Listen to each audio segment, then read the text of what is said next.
Hi guys, dumating na yung order ko. Ito, yung bracelet, saka ito.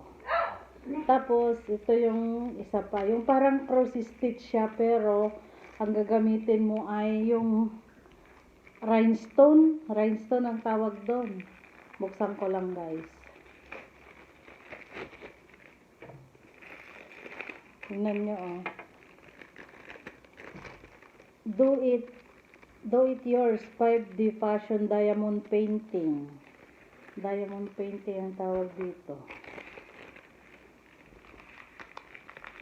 Binuhol-buhol naman kasi nila kaya ganito yung ano niya oh. Pero yan siya. Take time to what makes your soul happy. Happy. Yan. Tapos andito naman yung gagamitin kong pangano. Oh, di ba? Tapos andito yung iba't ibang rhinestone. Ay, ganito pala, oh. Tingnan nyo, guys.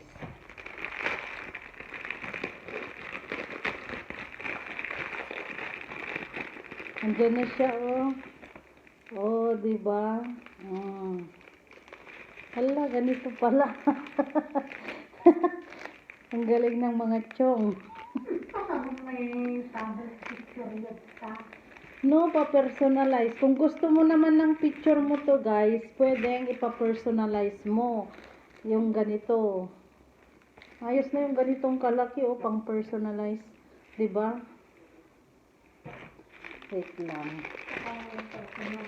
Andito yung isend mo picture mo. Dito na yung mga gagamitin kong rhinestone. O, diba? Ito, parang paminta na.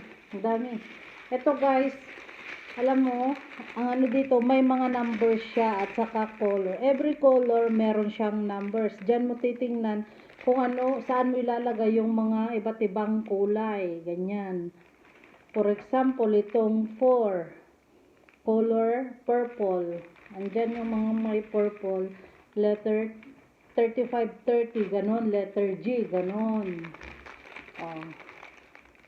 Kailangan may tiyaga ka lang dito guys. Oh, para nang itong paminta. Ang dami oh. Tapos, andito yung parang pencil niya na ano. Dito mo ilalagay yung mga andito yung parang pencil niya. Ito naman, iganyan-ganyan mo siya. Diyan. Saka mo kunin yung mga rhinestone. Dito mo ilalagay. Ganyan. Tapos, lagay-lagay. Pag may natira naman guys, every color dito mo ilalagay yung mga ano, para hindi matapon. Yung mga rhinestone. Ayan. Dito ilalagay. Mamaya pakita ko sa inyo guys paano gawin.